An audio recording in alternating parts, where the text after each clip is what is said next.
오늘 우리가 함께 묵상할 말씀은 마가복음 15장 1절에서 15절까지의 말씀입니다. 마가복음 15장 1절부터 15절의 말씀 함께 읽고요. 오늘 우리에게 주신 하나님의 은혜를 함께 나누도록 하겠습니다. 새벽에 곧 대제사장들이 장로들과 율법학자들과 더불어 회의를 열었는데 그것은 전체 의회였다. 그들은 예수를 결박하고 끌고 가서 빌라도에게 넘겨주었다. 그래서 빌라도가 예수께 물었다. 당신이 유대인의 왕이요? 그러자 예수께서 빌라도에게 대답하셨다. 당신이 그렇게 말하였소. 대제사장들은 여러 가지로 예수를 고발하였다. 빌라도는 다시 예수께 물었다. 당신은 아무 답변도 하지 않소. 사람들이 얼마나 여러 가지로 당신을 고발하는지 보시오. 그러나 예수께서는 더 이상 아무 대답도 하지 않으셨다. 그래서 빌라도는 이상하게 여겼다. 그런데 빌라도는 명절 때마다 사람들이 요구하는 죄수 하나를 놓아주곤 하였다. 그런데 폭동 때 살인을 한 폭도들과 함께 바라바라고 하는 사람이 갇혀 있었다. 그래서 무리가 올라가서 자기들에게 해주던 관례대로 해달라고 빌라도에게 청하였다. 빌라도가 말하였다. 여러분은 내가 그 유대인의 왕을 여러분에게 놓아주기를 바라는 거요. 그는 대제사장들이 예수를 시기하여 넘겨주었음을 알았던 것이다. 그러나 대제사장들은 무리를 선동하여 차라리 바라바를 놓아달라고 청하게 하였다. 빌라도는 다시 그들에게 말하였다. 그러면 당신들은 유대인의 왕이라고 하는 그 사람을 나더러 어떻게 하라는 거요? 그들이 다시 소리를 질렀다. 십자가에 못 박으시오. 빌라도가 그들에게 말하였다. 정말 이 사람이 무슨 나쁜 일을 하였소? 그들은 더욱 크게 소리를 질렀다. 십자가에 못 박으시오. 그리하여 빌라도는 무리를 만족시켜 주려고 바라바는 놓아주었고 예수는 채찍질한 다음에 십자가에 처형당하게 넘겨주었다. 아멘. 오늘 본문은 예수님께서 십자가형을 받는 재판이 일어나고 있는 현장을 우리에게 알려주고 있습니다. 유대인들은 예수님을 당시 팔레스타인 지역의 총독으로 온 빌라도에게 넘겨주기 전에 산헤드린 공의회에서 신문했습니다. 그런데 이들이 예수님을 신문한 시각이 1절에 기록된 대로 새벽입니다. 이 새벽이라는 시각이 우리에게 예수님에 대한 심의가 졸속으로 치러졌을 것이라는 점을 충분히 추측할 수 있게 도와주고 있습니다.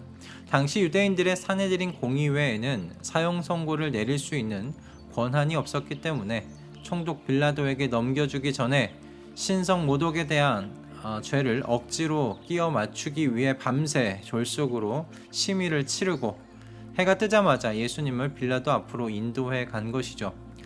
그런데 이후의 이야기에서도 우리는 이상한 점을 발견하게 됩니다. 예수님을 사형에 치르게 하려는 무리들과 사형자로서 예수님의 모습이 너무 많은 차이를 보여주고 있기 때문에 그렇습니다. 빌라도는 예수님에게서 처형을 받을 만한 아무런 혐의도 발견할 수 없었어요. 그리고 10절을 보면 빌라도는 예수님께서 대제사장들과 서기관 무리들에게서 미움을 받아 넘겨졌음을 알고 있었음을 보게 됩니다.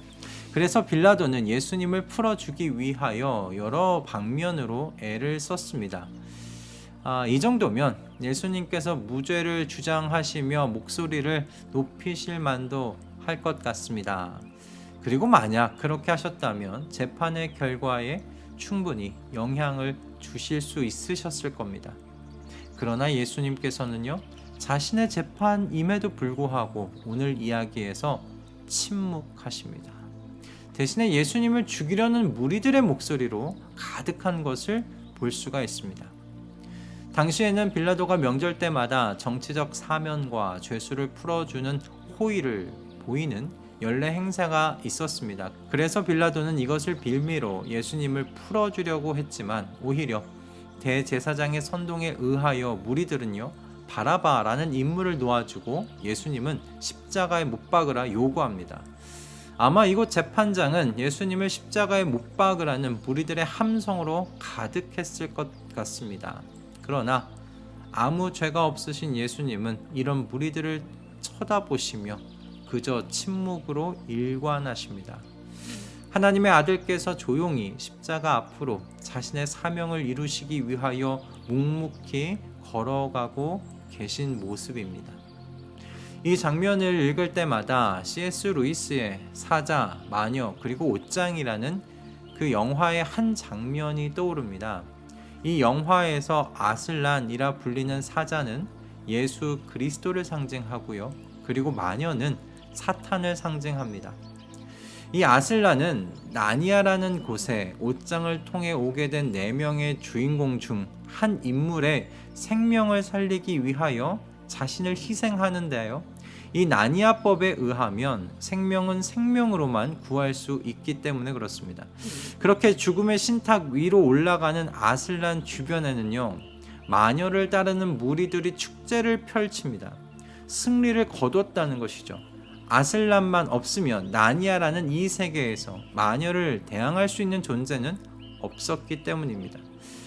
사자 아슬란의 죽음 앞에서 그에게 대항하는 모든 존재가 승리의 환호성을 지르는 장면이 오늘 이 재판장 위에 계신 예수님을 바라보면, 이 이야기를 읽으면 이 영화의 한 장면이 떠오릅니다. 예수님의 사형 선고가 내려지는 이 법정의 분위기가 바로 이 영화의 장면과 같다 생각이 들기 때문에 그렇습니다. 예수님을 향해 십자가의 처형 선고가 내려졌을 때 대제사장들과 예수님을 십자가에 처형하라고 소리쳤던 무리들의 마음은 어땠을까요? 아니, 육신 넘어 영적 세상의 사탄의 무리들은 어땠을까? 하나님의 아들을 십자가에 죽게 만들었고 그러므로 자신들이 이겼다고 생각하였을 겁니다. 무기력하게 십자가를 향해 나아가는 하나님의 아들을 보며 승리를 자축하지 않았을까 싶습니다. 그러나 이 모든 것은요, 최종 승리를 향해 성부 하나님을 향한 예수님의 충성이요 철저한 순종이셨습니다. 그리고 저와 여러분은 예수님의 이 침묵의 순종, 침묵의 충성 때문에 생명을 얻게 되었습니다. 눈을 감고 그러므로 여러분 이 당시 예수님을 한번 상상해 보세요. 저는 이 예수님을 상상해 보면 지금도 하나님 아버지의 구속의 계획을 향한 예수님의 순종과 충성이 어떤 것인지, 그리고 저와 여러분을 향한 사랑이 어떤 것인지 잘 이해가 되질 않습니다. 나는 저 자리에서 주님과 같이 침묵할 수 있을까? 내 스스로 던지는 이 질문에 저는요, 자신 있게 네라고 대답할 수가 없습니다.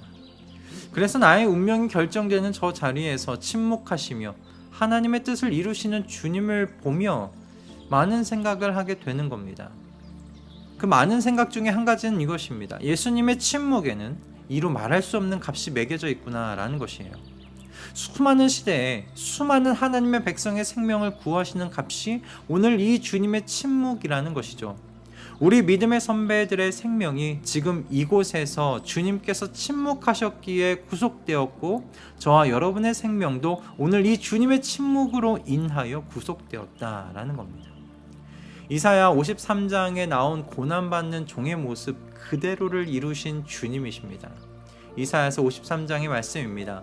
그는 실로 우리가 받아야 할 고통을 대신 받고 우리가 겪어야 할 슬픔을 대신 겪었다. 그러나 우리는 그가 징벌을 받아서 하나님에게 맞으며 고난을 받는다고 생각하였다. 그러나 그가 찔린 것은 우리의 허물 때문이고 그가 상처를 받은 것은 우리의 악함 때문이다. 그가 징계를 받음으로써 우리가 평화를 누리고 그가 매를 맞음으로써 우리의 병이 나았다. 우리는 모두 양처럼 길을 잃고 각기 제 갈 길로 흩어졌으나 주님께서 우리 모두의 죄악을 그에게 지우셨다. 그는 굴욕을 당하고 고문을 당하였으나 아무 말도 하지 않았다. 마치 도살장으로 끌려가는 어린 양처럼, 마치 털 깎는 사람 앞에서 잠잠한 암양처럼 끌려가기만 할 뿐 아무 말도 하지 않았다. 아멘. 지금 성도로서 저와 여러분이 누리는 생명은 의미 없는 생명이 아닙니다. 이로 말할 수 없는 값이 치러진 생명을 우리는 오늘 지금 누리고 살아가고 있는 중입니다. 저와 여러분의 하루는 그러므로 어떤 의미에서는요, 우리 자신의 하루가 아닙니다. 침묵하심으로 우리의 죄를 대신 지신 저 어린 양의 핏값이고요, 침묵의 대가로 사신 하루입니다. 여러분의 하루는 그러므로 어떤 하루이십니까? 주님과 상관이 있는 하루입니까? 아니면 주님과 단절된 하루를 살아가고 계십니까? 먹든지 마시든지 무엇을 하든지 주님의 영광을 위해 하라는 사도 바울의 권면을 깊이 묵상하시는 고난주간의 넷째 날 되셨으면 좋겠습니다. 그래야 하는 이유는 이미 오늘 주님께서 우리에게 보여주신 줄 믿습니다. 여러분, 우리는 주님 때문에 산 인생들입니다. 그러니 우리의 모든 일이 주님의 영광을 위한 일이 되게 하기 위해 치열하게 사는 하나님 나라의 군사들 되시길 주님의 이름으로 축복합니다. 헛되이 불평과 불만으로 그렇게 무기력하게 살아가지 않기를 바랍니다. 우리가 주님의 영광을 위해 살려고 한 발을 내디디면 주님의 성령께서 기꺼이 다음 발을 내디딜 수 있도록 도와주실 줄 믿습니다. 할렐루야. 우리 그렇게 하루하루 주님 때문에 산 이 인생, 주님의 영광을 위해서 그렇게 살아내 가시는, 그렇게 승리해 가는 저와 여러분의 인생 다 되실 수 있기를 주님의 이름으로 축복합니다. 기도하겠습니다. 주님, 오늘 고난주간 넷째 날입니다. 오늘 이 넷째 날 주님께서 법정에서 침묵하시는 모습을 묵상하였습니다. 우리 모두는 주님의 이 침묵으로 인하여 생명을 얻은 사람들입니다. 그래서 우리의 오늘 하루는 주님의 이 침묵으로 사신 하루입니다. 우리의 하루하루를 그러므로 우리 자신을 위해 살지 않게 하여 주시옵소서. 사도 바울의 권면을 마음에 새겨 내 주님의 영광을 위하여 치열하게 살아가는 하나님 나라 군사가 되게 하여 주시옵소서. 내게 없는 것으로 불평불만하는 인생이 아니라 힘들다고 낙심하고 무기력하게 있는 주저앉아 있는 인생 아니라 주님께서 살게 하신 인생이니 또한 주님의 영광을 위해 사용되게 해달라고 기도하며 앞을 향해 전진해 나아가는 주님의 군대, 주님의 군사 되게 하여 주시고 또한 마침내 승리 얻도록 주님 역사하여 주시옵소서. 오늘 우리에게 주신 말씀에 감사드리오며 우리 주 예수 그리스도의 이름으로 기도드립니다. 아멘.